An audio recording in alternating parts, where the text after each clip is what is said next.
电液数控折弯机工作视频，打开电器柜，接通电源，这是第一个电线的第一个孔，然后启动总开关。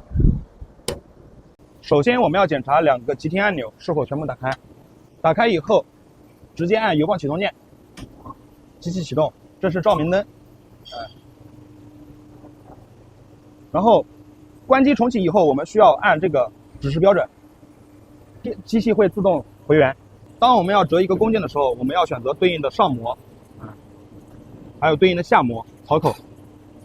这边我们选24的，板厚2.75，板宽。这边是板材的材质，我们的铁板。然后这边直接输角度